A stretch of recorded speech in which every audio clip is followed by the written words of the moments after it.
Hi, my name is Jennifer Jean. Today I'm going to talk about putting together packets of poems for submission to individual journals. To see my other new poetry community videos on Kelly Agadon's poem Torn, published by The Shore, and on my own poem Thistle, published by Broadsided Press, subscribe to my Patreon page.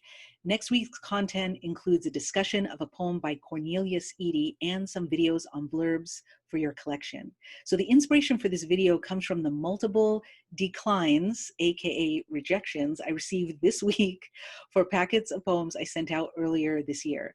My practice forever has been to immediately send out more poems whenever I receive a decline or rejection. In order to do this, I need to make sure I've done the following prep work. And I also have to remember, which you should remember, that part of publishing poetry is like gambling. It's quality writing backed by prepped guesswork. So here's the work. First, I go to my pre-researched list of deadlines for journals that suit my work.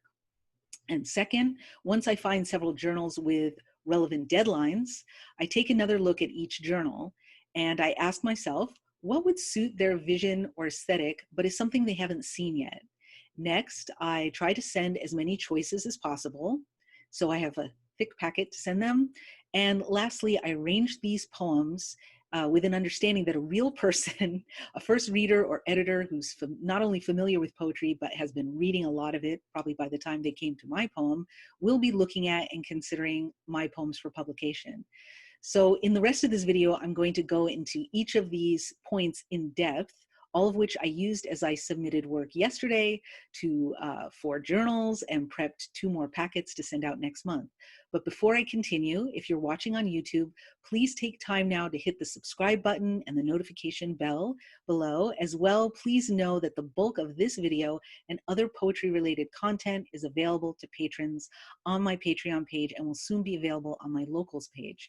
On YouTube, in the description below, you can find links to my Patreon, Twitter, Instagram, and website. And if you're watching this on Instagram Live, or Instagram TV, I should say, you can find links to all of these things in my bio.